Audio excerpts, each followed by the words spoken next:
Welcome to The Engaging Life, a podcast about using engagement equity to improve your relationship building skills in your personal and professional life.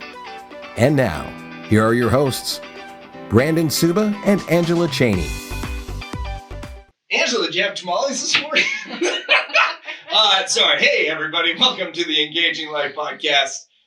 We have a lot of fun recording these, and every now and then a blooper does go out. But some of the conversations that we have before, well, the mic's on, ironically, but before we commit to it are pretty entertaining. And right as we attempted to record, my stomach went, so we had a little tamale discussion. So we started. I've been eating a lot of tamales lately. A coworker offered them. His mom makes them. And I am in a small enclosed space with him right now. So. But I did not have any tamales for breakfast, so we should be good. Apparently, I'm just hungry. I was up early today, very early today, and I ate breakfast at like 6. Normally, it's more 7:30. So. I didn't at all. So. Not a breakfast eater, huh? Or just didn't work out today? No, it's my fasting. Oh, good for you. Yeah. Intermediate fasting. Not intermediate. Nope. No. Internal. Sure. It's an I word, right? Intermittent. Yeah. Only that's for winter. I switched it up now, but this is not a podcast about my diet. You're right. Okay. So. Sorry. We will move on. But this podcast is about one-to-ones, and these are things that could be discussed Absolutely in a one-to-one. So Absolutely. when I was in the world engulfed in networking, I really focus, and I still focus on this, task versus purpose, right? And that's a culture killer for businesses. And so I would ask groups, okay, of all the things that you're asked to do in this group, what do you feel is more of a task versus an actual purpose? And inviting was a very popular one, but that's an easy one as a task. Okay. Yep. But that's an easy one. Well, there's a purpose behind that, though, Yeah. right? If you invite people, know about your group, and you can grow. Okay. Every now and then people would say referrals, and I was like, well, that's literally the purpose of this group. It's a referral group. So yeah. hopefully you can revamp that one before you leave. And then when they would get to one-to-ones, I'd be like, exactly. Because, I mean, run the gamut. Have you ever been in a group that did a one-to-one challenge? Yes. Okay. And it was do as many as you can, and someone wins a gift card. I think we did like dance cards. Dance cards. Okay, great. Yeah. There was a region that I worked with, and this woman, this blew my mind.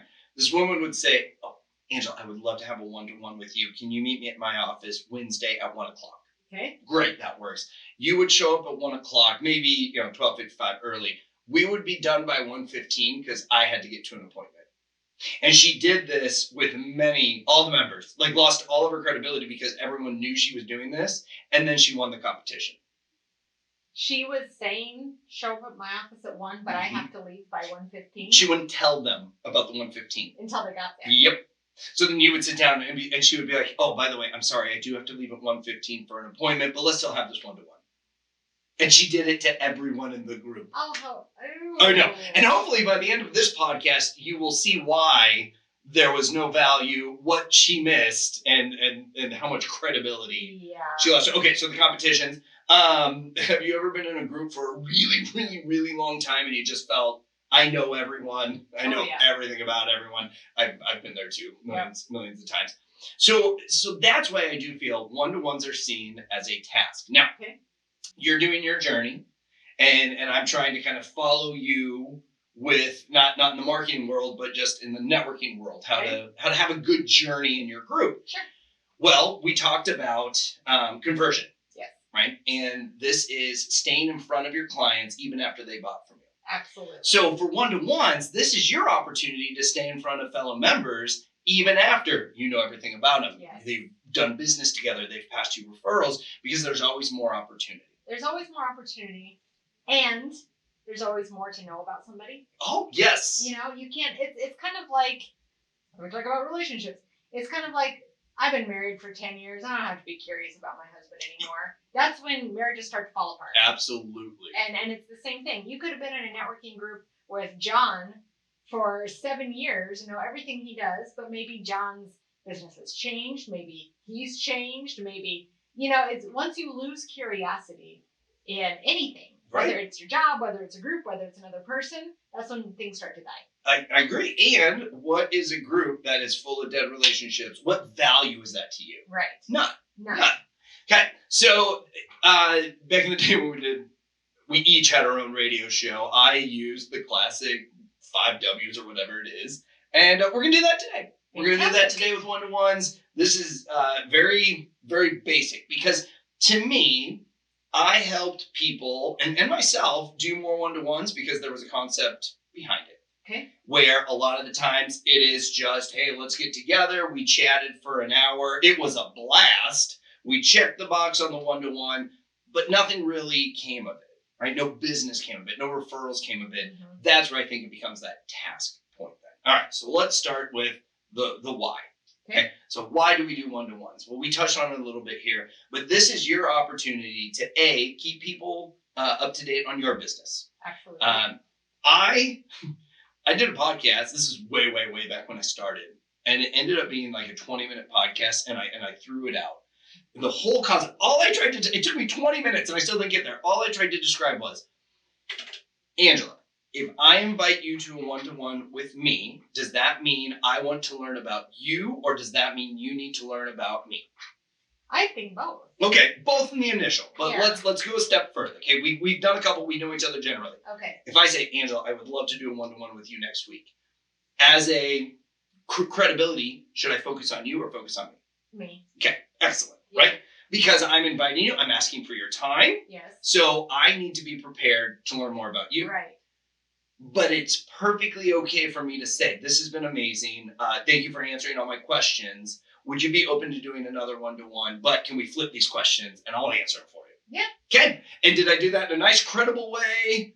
I Not think so. slimy. I mean, it can come off slimy if you do it wrong. So, like I said, I did a 20-minute talking to myself about this and I threw it out because it's so simple. It's so simple. It's so simple, people miss it. And we want to complicate it. Yeah. Absolutely. Absolutely. And not to say that, I think it's just like a good date. The best ones is when it just naturally flows and it is back and forth. Mm-hmm. But a lot of one-to-ones aren't like that. Nope. Because either the person's kind of awkward and doesn't quite know how to do it, or there are so many different reasons why it might not flow naturally back and forth. And so relying on that, hey, I asked for this one-to-one, I need to continue. Yep. To be the one asking, learning, and not go off no matter how much you want I to. know. Be no more matter how much interested. you want Interested. start talking about yourself. Absolutely. But sometimes the person, I have found some types of people get very uncomfortable in those with too much attention being put on them. Yes. And so they have to ask back or they get very, very uncomfortable. Right. And we'll touch on that. Okay. We'll touch on that. Okay. So we just finished on my parts of the show, the VCP process, visibility, credibility, profitability. So it's very easy to use that process in the one-to-one idea. So your first one, visibility, first time you meet, yes, you should not sit down and be like, by the end of this one-to-one, Angela, you're going to know everything about me and you're going to bring me referrals because I'm going to tell you exactly. No, that's like getting engaged on your first date. Just, no, you shouldn't. It should be a nice getting to know. When I would give presentations on one-to-ones, I would have people come up and be like, sorry, your military concept on this one-to-one ain't flying. I'm like, well, your third or fourth, having structure, it's okay. Right. But no, you shouldn't go in guns a-blazing on Right. the first one. So I do believe that first one, absolutely get to know them. And we'll talk about the who's here in a minute. But that can also help you gauge how much more effort should I put into this relationship? Mm-hmm. And it's not negative. If you're in a group of 50 people, there's at least 5 people that you're probably never going to do business with because it's completely out of the realm of what you're doing. You're not in a lifestyle that fits, those sorts of things. Right. So it's perfectly okay, but we'll dig more into that in a minute. So again, the why behind these one-to-ones is not the task to check the box. It is really to develop the relationship so more referral opportunities happen. Yes. I cannot learn about your whole business listening to you tell me what it is in 1 minute each week, and then a 10-minute 3 to 4 times a year. And not just your business, about you, because That's true. that's if you're doing business with somebody, you're doing business with somebody. You're not just buying the product or service. Yep. And I definitely know that there's always other options. You know, there's always other financial planners. There's always other. I want to like you as a person. Yep. It's important to me. Yeah. And to speak of someone else, to be comfortable to refer them to your family and friends, you kind of have to like them. Yeah. Or at least respect them. I mean, you don't have to. That's true. You don't have to be best friends, but I think Yeah. I have plenty of stories of people that I would never refer, and it was because of things said, done, or even. But well, it's not my story, but I've heard the appearance story. I brought somebody to a group to refer, and that person showed up in shorts, and I was not comfortable because of what it was. All right, so let's talk about what a one-to-one is, because I think this is also misconstrued. Have you ever been in a group and there was a good discussion maybe between 4 or 5 people and they all put it in as a one-to-one? Yes. Yep. Okay, see? Okay. These are all things that I've seen. It's crazy. A one-to-one is 2 people, hence the 1-to-1. Or they put it like you had a happy hour. Like Yes. Everybody. And they everyone got a one-to-one. Yeah. Which, by the way, your numbers are way skewed then, because officially Brandon should get a one-to-one with all 5, and then Angela all 5. Right. Okay. A one-to-one is 2 people. It's in the name. Right. You cannot have an intimate conversation consistently and of value in a group setting. Right. It's just it's not how it works. Dynamic. Yep. And it is focused, and this kind of goes back to the who should be more focused on. It is focused, I believe, on one person. Mm-hmm. Obviously not just you got to talk the whole time, but I do think there's value. There's credibility you gain when I say, Angela, I'm really here to learn more about your business, and I want to leave here with ideas or referral opportunities. And I started setting expectations in my one-to-ones because we're social. You and I are very, very social, and we have no problems grabbing a drink with someone and chatting for an hour. Right. Tell you the truth, you and I have problems only chatting for an hour. We do. We got together a couple weeks ago. We have problems just having one drink. That's also another thing. That's not for today's episode. Yeah. So it should be focused somewhat on a goal. It'd be whatever that goal is, and we'll talk a little bit more about that as we get into the other pieces of this. But that is what a one-to-one is. It's simple. Again, everybody tries to make things complicated, and I don't understand why. I do too. But this is a very simple meeting, but if you put a little structure behind it, generally you're going to find better results. Okay? So let's talk about where. This is one of my favorites. Let's start with you. Where is your favorite place to have a one-to-one? Happy hour, right? That fits your personality.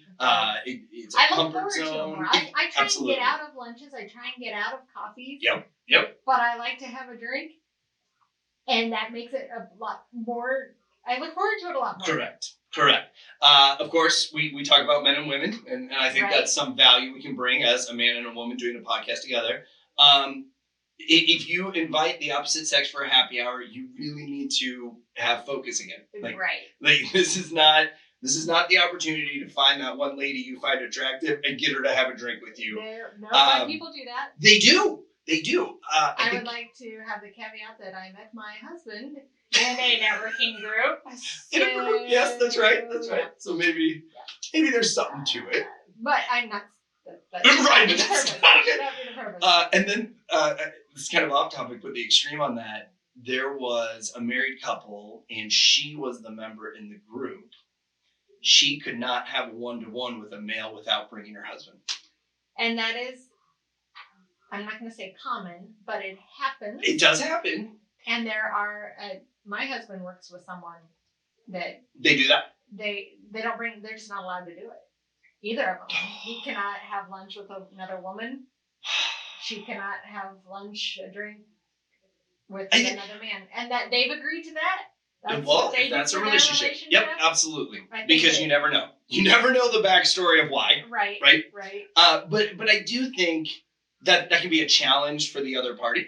Yeah. Right? Well, of course. You never had bad intentions to begin with. But again, if it is business focused, and I think too, credibility has been lost with some people where they got too comfortable in that first one, right? But if it is business focused, if there's a why behind it, a purpose, then it makes sense. But if it's because you need 10 drinking buddies, actually, there was a guy, and he would only do one-to-ones at the bar, and consistently he would outdrink anyone that he met with that day. Yeah. It was his excuse. And people started realizing. Yeah. Right? It was icky. So, but all of that said, I think happy hours are great because you can, go ahead. You can finish off your day. Yeah. Right? And I think putting a pin at the end of your day with building a relationship is never a bad thing. Absolutely. Never a bad thing. Who doesn't enjoy a drink? Except for those who don't drink. Obviously, you want to choose a different, if you want to choose a different path. And I've had people, what I usually say is over a coffee or beer. That's what I do choose. too. Yep. I put the 2 out there, yeah. Yep, and they can choose. Because rather than do you drink, I mean, you don't want to say that. Or put them in a spot where they have to tell you they don't. Right, Like right. That's uncomfortable. Yes. But no, I'm a big fan of happy hours. Plus, here's another thing. If it's a true happy hour, a couple beers, we're in Omaha, Nebraska, so a $12 ticket to pay for someone's drinks absolutely makes Funny sense. story. So I did, it was in I think it was a semester group. It doesn't really matter. Anyway, I met this guy for happy hour. It was at 4 o'clock. I said happy hour, but it was at Stories. Okay. So it's a coffee Oh, yeah. buffet house. Yes. Yep. And I had already gotten my beer. And he sat down. I'm like, well, I'll go get you a beer. And he's like, I'm just going to get coffee. I'm like, oh, okay. And then during our discussion, turns out he was in AA. Oh, man. And I'm not sure, I mean, because we were meeting at a coffee house. It was, yep. And I'm not sure I said happy hour. You know, I might have just said, let's meet at 4. And then here I already had my beer. And he tells me he's a recovering alcoholic. I'm like, oh. No. And I'm like, is this Mickey? And he was perfectly fine with it. Sure. Oh, my gosh. But it was just one of those. And like our discussion just kept going towards his like problems with addiction Oh as my I'm gosh. drinking. So it was a little awkward. little awkward. All right, so we have the happy hour. Yeah. Let's go to the other side. Coffee. I also like this one again. Yep.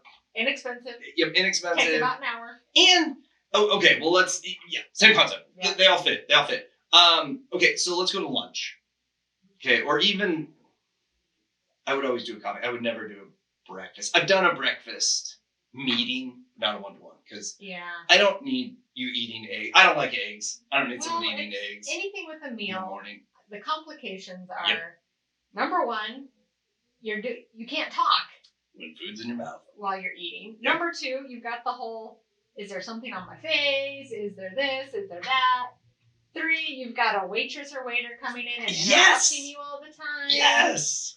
4, it costs more. So It does. then it's who gets the check. I mean, usually it's the person who invited. But that's a big thing in itself. And I'm not even And going to then touch on that on this round. And then it's like if you know the other person is paying, I always try and choose the cheapest thing on the menu. And then if you don't, you look like a jerk. You're right. Yep. And there's just so much. The line I hate is, well, everyone's got to eat. Okay, well, sometimes I eat lunch at 3. Right. You want to go grab a sandwich with me at 3? Right. 'Cause you're probably going to be hungry. Or 10. I'll eat at 10 in the morning because I'm hungry. Like today, I would love to go eat a sandwich right now. So that's where I'm not a big fan of the lunch. I'm not. And you hit all the points. All the points on it. Ironically, I think the waitress is probably the most annoying one. Yeah. Because then sometimes you'll have one that won't leave. Yeah. Or interrupts too much. Or never shows up again, and you're now an hour and a half into what should only be an hour. Yes. You're like, well, there's too many uncontrollable Correct. variables. And then you've got, what if the person has a special diet? What if they're a faster and they don't eat until dinner? There's just too many. I think lunches are great after you've established the relationship. Sure. Oh, yes. And maybe you become friends and you both find out you're foodies and want to try a new restaurant. That's great. Then it makes sense. For those initial one-to-ones. Keep it liquid. And the meeting at an office, and I'm actually a big fan of this one, but I do have a caveat with it. So earlier days, countertops. I sold countertops.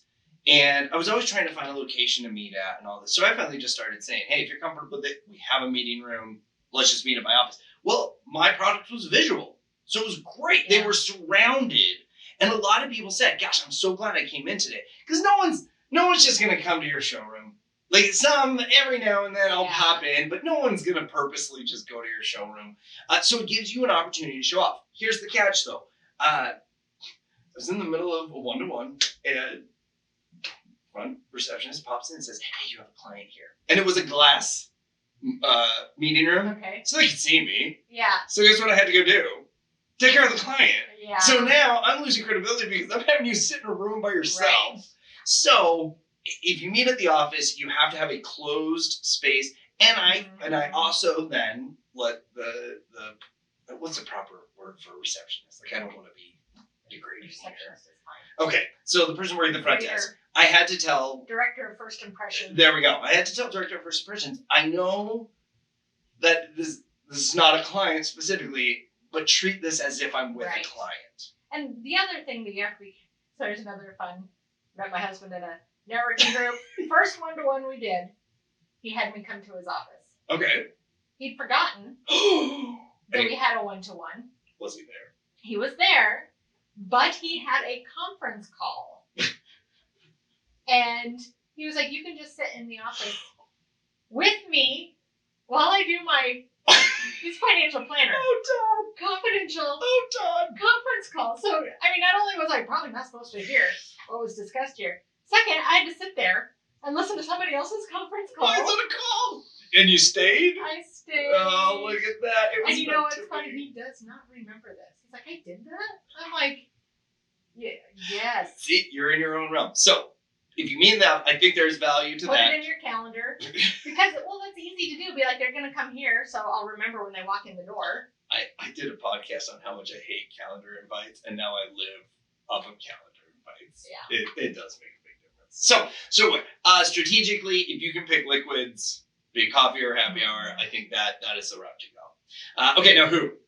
Who do you meet with? So the obvious one, people in your group, right? Right. That's a good opportunity. But when you're meeting with people in the group, the visibility, the first meeting, it is perfectly okay to come out of that meeting happily getting to know them, but knowing, and yell at me if you will, leave it in the comments, knowing they will bring no value to you. Sure. Okay? Yeah. And Money-wise. Money-wise, right. Yeah. And we did the show on profitability. Yes, profitability looks different for everybody, but for most it is money. It is closed referrals. If there's no value, and I also put this in the category of even if they are somebody you could use as a referral partner, but you don't really like them, that's okay. It is absolutely okay. All of those are okay because it's only going to hurt you and your reputation and your credibility if you try to force stuff. Yeah. Okay. Definitely. So people in your group, I do believe you should have a one-to-one with everyone in your group, at least one, so you can get to know them a little bit better and you've put the time in. Yes. Right? Okay. All right. Then we have COIs, Center of Influences, because apparently COI is not as generic term as I thought it was, because people ask me, what do you keep saying with the COI? These are different types of meetings, right? But it's still good to have a one-to-one meeting. For me, in my world, it's about keeping that relationship strong and in front of them. Mm-hmm. So I throw out golf, lunch. See, now this is where lunch is okay, because honestly, we don't have a lot to talk about. Okay. It's not going to be a continual. Learned. Correct. You already have established the relationship. Right. Okay. And mine is maybe, oh, hey, we can do this now for you, or we can add that. There's not always a lot we it's just have staying in to front of be. them. It is. Yeah. It absolutely is. But Giving it's them value. and whining and dining. Yeah, the value. Okay. So there's that. But you can take the same concept of be interested versus interesting, be on time, put it in your schedule, and choose the right place to do it, because that is going to be a reflection of you to your COI. Prospective clients. Prospective. Not a word. Prospect. We'll just go with that. This is a huge opportunity, and I think this is where coffee is your best avenue, because you're recovering alcoholic in your group that you took to a drink. That's okay. A client you want to try to tailor, right? Maybe a little, especially the first one, mainly on the first one, right? Well, and I like seeing it more as a one-to-one rather than a sales meeting. Yes, because absolutely, it's a lot less pressure, and you can kind of pre-qualify them. So if I bring somebody into the office and I pull in Dan and one of the designers, that's taking a lot of time out of their schedules. And it's also kind of intimidating. Oh, yeah. The person you bring in, if you've not pre-qualified. And now it's different if they say, I need a new website and I want to know X, Y, Z. Well, absolutely. Then if I meet him for coffee somewhere and can't answer any of his questions, don't have any prices for him, it's going to be like, this is a waste of time. Yep. But if we are in a group together or we met at a networking event and he's like, I'd really like to learn more about your company, that's a one-to-one. That is not a come into the office and meet the whole team and here are our options. I put this folder together for you and you can just sign on the last sheet and we'll get started today. Yep. So my question for you is, what if you don't really know which one it is? Like for the meeting? Yeah. Okay, I have an answer to that. Disappointment is directly correlated with expectations. Mm-hmm. So, and again, if you're meeting with somebody from your group, you can just have a generic, love to get to know your business a little better. If it is a client, I think it's perfectly okay to say, and what is your expectations for this meeting? Okay. And if you're inviting them, hey, and I would love to have you come meet. I think there's good opportunity. Your business is amazing right now. I'd love to learn more about your business. See, I'm all about I want you to teach me the first one. When I got into mortgages, I met with a ton of real estate agents, and how I said, because, well, let me preface it. I knew a bunch from networking, but I never wanted the intentions of poaching because I still had other friends and possible clients in that group. So what I did is I reached out to a ton of them that I knew, had the credibility with, and I just said, I want you to tell me what makes a good lender, so I don't make that mistake. Mm-hmm. And the one that I met with that really sticks out in my mind, she said, be available on Friday and Saturday because that's when most of the stuff goes down. And that wasn't on my radar. I'm sure I would have figured that out, but it was nice to know out of the chute. And she said, respond throughout the process. Don't always show up when you need something and then go blank. Right. Just every now and then. And so what I did is I set up on Mondays, I would always email my clients. Mm-hmm. And then on Fridays, I would email the agents. Okay. Because Monday, agents start their week on Thursday, work all the way through the weekend. Yeah. Usually Monday and Tuesday is I'm going to take a breath because I've had no time to myself. Some do admin, that's fine. But if I talk to them on Friday, they had that for Monday. Okay. So they're ready. And I was at a bank, so not much happens over the weekends. Right. So that was pretty safe. She's the one that got me into my CenterSphere group. Okay. Because their lender left. I'd never worked with her at all. But because we had that one-to-one for me to learn, mm-hmm. She's like, well, gosh, Brandon's doing this now. Let's give him the opportunity to take the seat first. And I knew everybody in there. Right. So there's a lot of value to set an expectation mm-hmm. with these meetings. Again, if it's a prospective client, I think it's perfectly okay to say, by the way, in this meeting, what do you want to achieve? And that's pretty formal, mm-hmm. which is fine. I am extremely casual, probably to a fault. And so what I usually do, if I'm not quite sure, is I offer 2 different meeting locations. Ooh. I say, we can go grab coffee, drink XYZ, or if you'd like to come into the office and meet with some more of our team members, they'll have more concrete information. I like that. So it's kind of saying the same thing. Yeah. But it's like, I'm not going to give you numbers if we go meet for a drink somewhere. That's more of a getting to know you. But I make sure to say, or would you like to come into the office, and then saying what's going to happen. Good. I'll pull Dan into the meeting. He can answer more of your questions about your website. I like that. So that usually, and then I can tell from their response which one they're really looking for. Right. Let's just meet for coffee. Or, I'd really like to meet the team. Take the next step, So I don't have this in the notes, but I do want to touch on this too. A one-to-one is not an opportunity to sell. And I had some very bad experiences in the networking world with a one-to-one.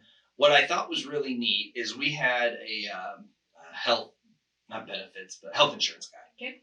He was new to the industry, got in our group, great guy, very eager, young. I still love this dude. I had lunch with him once in a year now, but I've seen him. And he set up one-to-ones with all of us, but he said, I am working on my pitch because I'm going to be in front of other clients.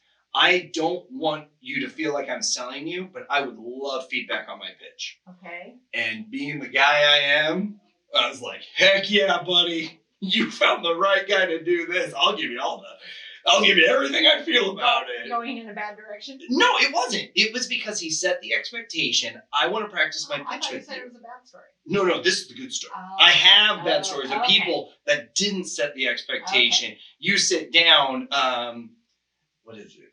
I don't want to pick on financial planners, but I'm going to. Who does your planning now? I can do it better than them. Yeah. Anybody that's ever said that to me, your credibility's gone. Yeah. Because you have, what if, and I know we talked about your friends doing the job on the last one, but what if they do a really good job and it is your cousin that you went through a crazy time with? And several times I have told financial planners, I am married to a financial planner, and they'll still pitch me. Yes. I'm like, I don't know what you're not understanding here. I am married to a financial planner. Good news. I'm not going to go home to my husband and say, hey, you want to meet with this guy and take a look at our finances? And there's still a way for that to be done. I know you are not interested. And just ask a couple questions. Yep. Is he in a position where he can help others in your network? Because he really isn't. Right.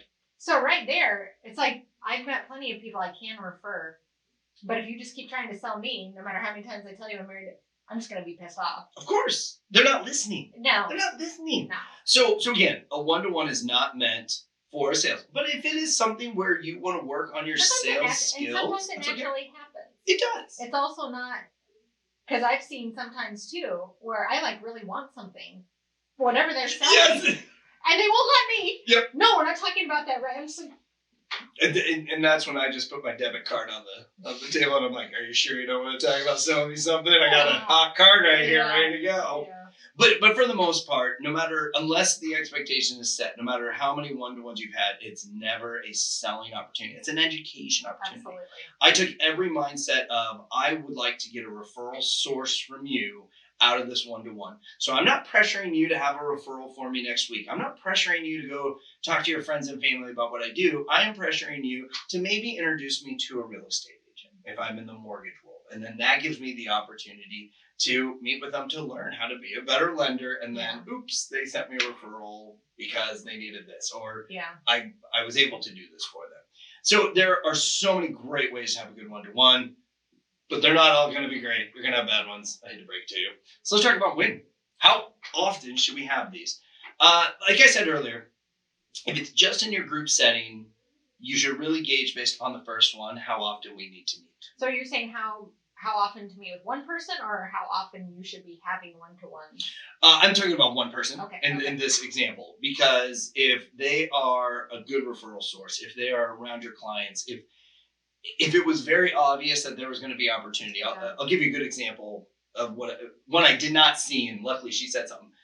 So I'm taking part of an event. It's called Fort Cancer. It's going to be this fun fundraiser to help the Hope Lodge Center. Okay. And we have monthly meetings on a Tuesday. And I went to one. It was only me and this other person, and then the director that's running the whole thing gave us a tour, and this lady and I started chatting. Well, it turns out she sells medical equipment. Okay. We do medical financing. Nice. And she goes, and mind you, I'm dumb. But she's like, oh, do you do medical financing? Like, it's she needs to learn more about it. It's like, well, of course I do. She goes, well, I love to use local people for my territory. And I don't have anyone for Omaha. Wow. So I then gave her an introduction to who actually does that piece with me. They met with commercial lending, and it's been a beautiful relationship now. Beautiful. I didn't see that one coming. Right. So in that case scenario, I've now, there was a bus that came and she invited us to that. Wasn't a one-to-one necessarily, but still interaction. Sure. We have golf together. We've had drinks together. Like that relationship, I will meet with her any day of the week because there's huge value there. Right. Huge value there. There are other industries though that there is no value. Right. And if you're in my group, I would like to get to know you. Maybe there's some weird, crazy opportunity that I just didn't see, but chances are there are not. Mm-hmm. So for me, you meet as often as the value is worth your time. And the second that you think, we're so good, they're sending me referrals all the time, we don't need to meet anymore, that's when you've made your mistake. Yes. That's when That's like saying our marriage is solid, we don't need to date next. Exactly. Yep. Oh, no, we're good. Yep. Exactly. Yep. Okay. So strong referral partners.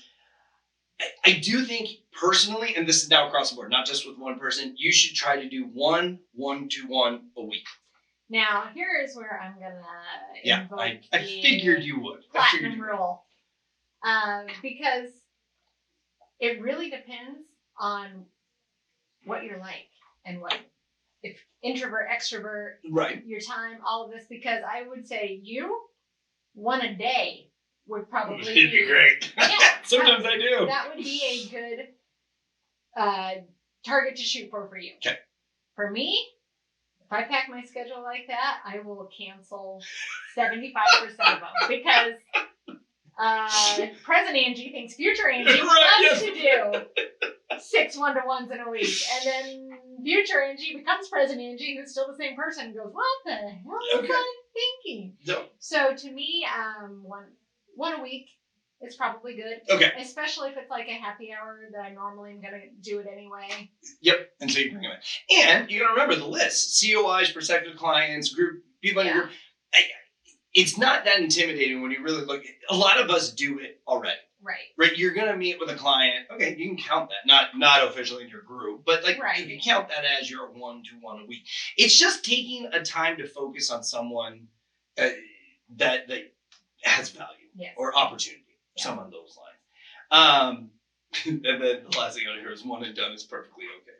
Like it can be. I think you met with somebody in the group, you don't really like them, so you don't want to form a more personal friendship with them. There's no value there. You've done your duty. Yep. You don't need to meet with them again. So then what happens if they ask you for another one? Respectfully, they should listen to you then.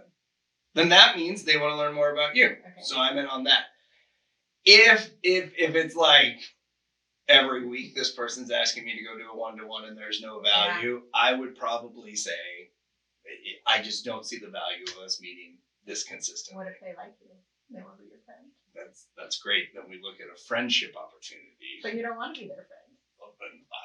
This is getting into what? Gosh, I'm trying to think of my hand. I think I ghost at that point. I'm pretty sure I just do ghosting if the honesty doesn't just go with the whole I'm just too busy. Never work. Yeah. I mean, that's a passive aggressive way. That's like, you go on one date and then you just are never available again. I've done that. See? Yeah. And I've had people call me out. He's like, why didn't you just tell me you weren't interested? Otherwise, every time I ask you to do something, you're busy. He's like, just tell me you're not interested. I'm like, I'm not interested. The sad thing is I would have gone out with him if it would have been convenient. Of course, I just right. If you had nothing else to do. But I was kind of a little surprised. Well, you like to always kind of turn these into a relationship. So I do think treating that situation as a relationship, it's going to really reflect who you are. I'm over here saying, if I look at it from a relation, I would ghost them because that's what I've done in the past in a relationship. Yeah. So that would be my go-to. Well, but the difference there is if it's a dating situation, you don't have to be around them anymore. But if it's in the group, you see them every week, so you have to handle it somewhat diplomatically. No, you do. And also, you can't tell them you're busy all the time, and then you're having 1-to-1s with 6 other people in the group, and they're telling him about it. I am so booked out. I'm booked for the year. So, no, I think again, the whole point of 1-to-1 is communication, right? On the front end, the back end, in the middle, across the board. So. And I don't think I've really ran into that. I guess I'm probably not the best person to ask that question because the reason I specify 1 and done is okay, that's telling me that it's okay. Yeah. Because I guarantee I have had 1-to-1s where they were completely no value, truly a waste of time. Like I could have been doing other things, but I took this on and it took me probably 3 or 4 years to finally start saying that I just don't see the value in this continuing. Radiating outward. You got to protect your own boundaries. You got to protect your own time because if you're wasting time and energy on that, that's time and energy you can't give to the important parts of your life. Right. Which, by the way, I did an education piece at a group on about taking care of yourself first, and I got a lot of positive response to it. Like, just always a good friendly reminder. Yeah. So just because somebody wants your time doesn't mean you have to give it. It does not. It does not. So, all right. So, sum it all up. 1-to-1s are very important, but once they become a task, they're very hard to stay consistent on. Yeah. Growth in your group does help because you have new people coming in. Always try to meet with the new person. If you're the first out of the chute, they may be the only one that they like in the group. And that doesn't hurt. That doesn't hurt. I didn't really talk about this much. Having an agenda, especially once you're past the first or second, it's actually pretty good. You can set goals, expectations, and of course, if you're consistently meeting, there's value there. There are reasons to be doing these things. But I enjoy having an agenda because it shows you put a little effort ahead of time. And like I said, I've taken my agenda and been like, can I ask you these questions next time? Yeah. And I've never had anyone tell me no. Yeah. Be it they felt obligated or not, they've never told me no. Yeah. But this is something that you need to plan and have in your calendar. Otherwise, you won't do it. Yes. That's just the nature of the beast on this one. So, as we talked in the last episode about staying in front of your clients even after they've done business with you, a one-to-one is a great opportunity to get in front of and stay in front of. Absolutely. And one little last tip, something that would work for me, it might not work for everyone, is putting a standing meeting in your calendar. So it's 9 a.m. stories, 9 to 10 a.m. stories on Wednesdays. And you have to fill that. Yes. With a one-on-one. Yes. You've taken it out of your calendar. You have nothing else that's going on. If you don't fill it, you're going to be there by yourself. Yep, and you are. And I think that is really, you've got it in your head. It becomes habit. You have to fill it in with somebody every week. That works for me very well. My meeting, my very first BNI meeting was 7 a.m. Thursday morning. And I learned I did not want to work past 3 o'clock on Thursday. Well, I was in sales and I was tired. Yeah. Like by 3, I'm like, I don't want to tell you about this anymore. And so what I did is I started setting a one-to-one at 3 on that day. So I ended my day by putting a pin in the day by doing a one-to-one. But I was able to double check with them Thursday morning. Hey, we still on at 3 today? And I didn't get stood up anymore because, oh gosh, shoot, I didn't put it in my calendar. I can't make it today. Or, yes, I'm looking forward to it. And they'll be like, you want to bump it up to 2 then, if that's the case? Yeah. So I'm out of that process now, but I did. I used to have a day set, and it makes it easier. It does. Because of consistency. And I like if you don't fill it, you can by yourself. Yeah. And I've been by myself, and I've had an impromptu one-to-one because I saw someone, they sat with me, and we got chatting. So, okay, is that is your final thought there on the old one-to-one? It is. I like that. So check out the YouTube channel so you can see our new background. It's amazing. And we love reviews. We love shares. We love all those great things that you can do with your podcast nowadays. But as we continue on this journey here on the Engaging Life, I hope you're finding the value. And we look forward to talking to you on the next podcast.